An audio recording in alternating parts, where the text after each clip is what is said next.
since the advent of chemical farming, there has been, which is, post Second World War, there has been a one-way movement of nutrients from the soil into plants, into animals, into us, and we throw them away. So we are all deficient in vitamins and minerals and essential fatty acids, and certainly vitamin D, vitamin C, and iodine.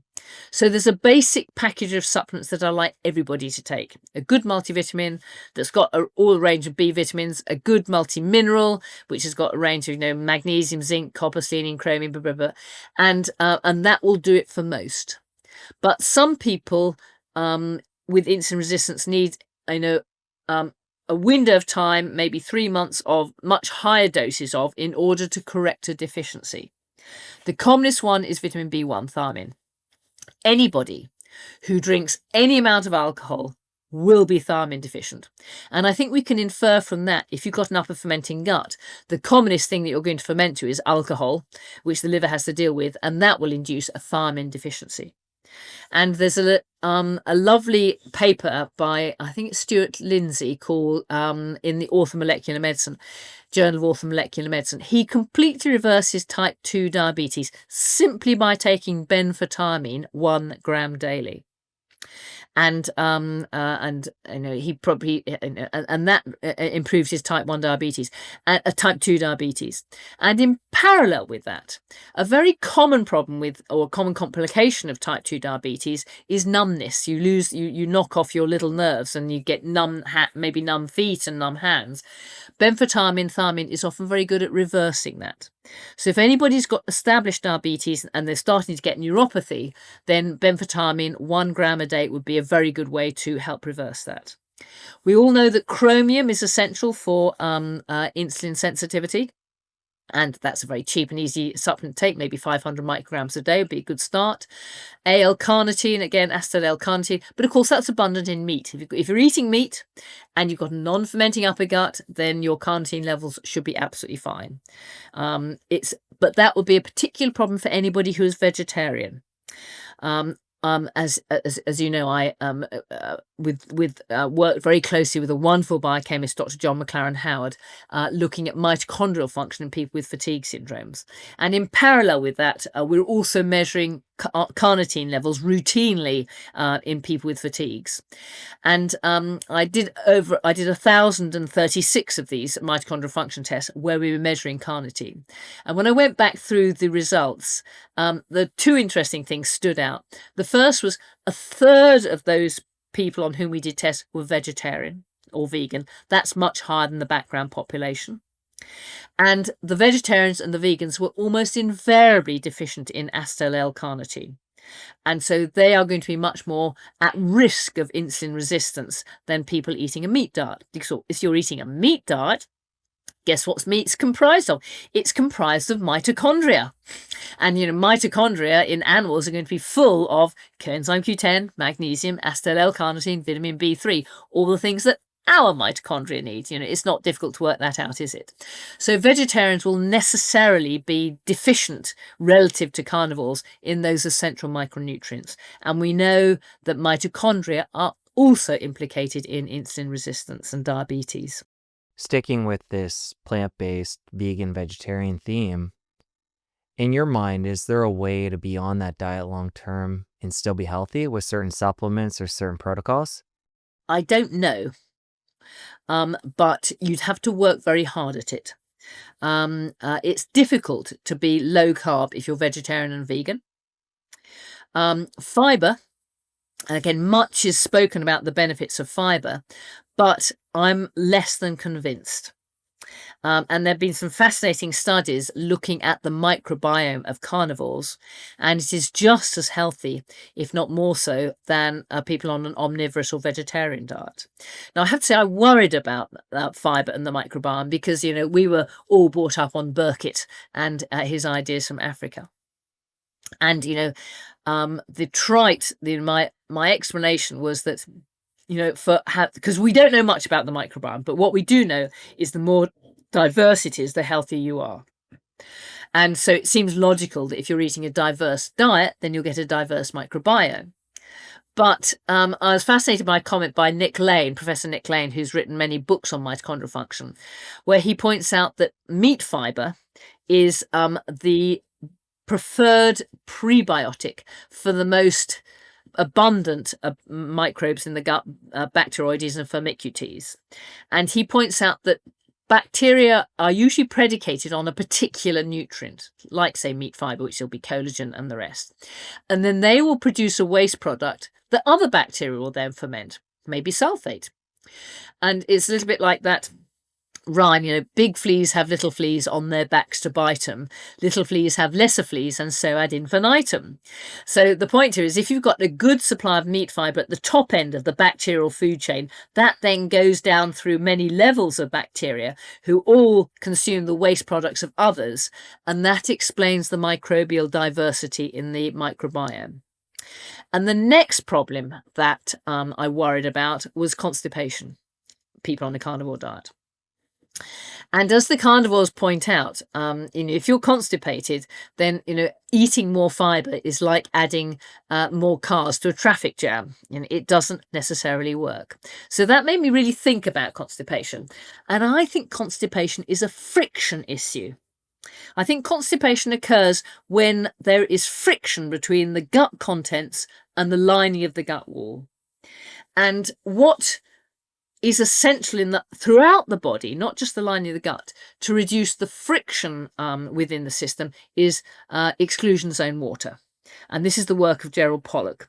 And kind of very, very long story short, what he's demonstrated is that water against a surface, and that can be any surface in the body, a mitochondrial membrane, the lining of the gut, lining of the lungs, or whatever, forms itself into a honeycomb-like structure. It layers up, and the result of that is it becomes negatively charged. Now, if two surfaces are negatively charged, then they repel each other like a magnet. It's a little bit like the railway system in China, maglev it's called, where the trains sit on a single railway that's that shape in cross section, and the two surfaces are powerfully negatively charged, so there's no contact there. And so the train moves in a frictionless way, and it can achieve speeds of up to 600 kilometers an hour. In a vacuum, they reckon it'll go to 1,000 kilometers an hour. That's faster than a jet plane. And so it is within the gut. And if you've got a frictionless lining of the gut, then the gut contents will slide through effortlessly. Now, the one thing, and this is work done by Stephanie Seneff and Gerald Pollack, that massively improves the quality of exclusion zone water are sulfur groups. And of course, they are supplied in abundance with MSM. And of course, meat is rich in sulfur. And if you talk to a confirmed carnivore, constipation is not an issue. Okay, they might not produce a daily turd, but it might be 3 or 4 times a week. But when they do, it's passed effortlessly. And so again, that absolutely gets the thumbs up. So we don't have to have high fiber diets in order to prevent constipation. We don't have to have high fiber diets in order to deal with the microbiome. So back to our vegetarians and vegans, it is theoretically possible to be vegetarian or vegan and keto, but you have to work hard with lots of supplements, particularly vitamin B12. And you have to eat a lot of fat, particularly coconut oil and palm oil. They're the two main saturated fats that you can get in a vegetarian and vegan diet. And should you use oils, then they've got to be, the only one that's really safe is olive oil, cold pressed olive oil. And be sure of your sources, because many olive oils that profess to be cold pressed actually are not. And it's difficult to get the essential oils downstream, the DHA and arachidonic acid, which is so important for our brain. You can get some from krill oil. So it is theoretically possible, but you have to work very hard at it. Let's come back to meat fiber. When you brought that up, you quickly mentioned collagen. I want to make sure I understand what parts of the meat contain this fiber, and if there's different types. And then you mentioned that it can actually feed the microbes. Talk about that a little bit more. Okay, the answer is the cheapest cuts of meat you can possibly get. So, okay, pure steak is very delicious, but it's not full of sinew and fiber and membrane and collagen.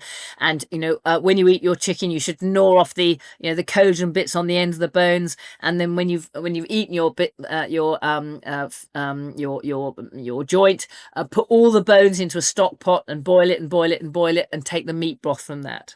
So, when you eat a beast, you shouldn't waste any of it. I can remember, where did I read? Oh, that's right. The Special Air Service advising how to survive in the Arctic, and if you kill a seal, the first thing you should do is drill a hole in its head and suck out the brains, the warm brains. It's the most nutritious part of the animal. Again, the joy of boiling up bones is all that goodness that's in the bone marrow you can then draw out. So what should come out of the stock pot is a bone that looks like it's been in the Gobi Desert for the last few years. So nothing should be wasted, and there's nothing on an animal that you can't eat. I'm very lucky. I keep my own pigs, and they say of the pig, the only bit you can't eat is the squeak. Nothing should be wasted. Now, I have to say the lungs aren't very tasty, so I'm afraid I don't eat those. But, testicles, liver, kidneys, heart, brain, absolutely delicious. And again, it probably doesn't sound very nice, but the way I cook a pig's head is I put the whole pig's head in the oven, cook it, for maybe 4 or 6 hours, and then take it out and piggle off the meat, and then the skin just lifts off, and then I boil that. Now, I think in America you don't, where your pork comes ready skinned, but in this country pork always comes with the skin on, and the skin is the most nutritious part, or very nutritious part. So what I do is I skin my pork, and then the skin I boil up in a pot for maybe 4 or 6 hours until it's friable, it's soft, it's gelatinous, and then I put that skin onto a baking tray with some salt, roast it in the oven, and it makes the most perfect pork scratchings. They are totally irresistible. With salt on them, they're tender, they're crispy, and of course they're full of meat fibre, which is ideal for the microbiome, and they're also full of sulphur, which is great for exclusion zone water. So don't waste anything. And actually, fish skins, when people have smoked fish or smoked mackerel or ordinary fish, often they just throw the skin away. But that's the most nutritious bit. And it's perfectly delicious. It might be a bit tough, but guess what? That's why we have teeth. But fish skin is very rich in collagen and meat fibre. And again, very good for the microbiome. And of course, our own connective tissue. With age, yes, we are prone to degenerate because everything slows down a little bit. So we have to look after our bodies by providing them with as much raw material as is possible. And, collagen and meat fibre and fish skins and pork skins are all a vital part of that. If you enjoyed that clip, you're going to want to head over here and catch the full episode. I'll see you over there. For insulin to work, it's got to have some essential cofactors. Things like chromium, carnitine, vitamin B3 and vitamin B1. We can have insulin resistance because the insulin receptor is blocked.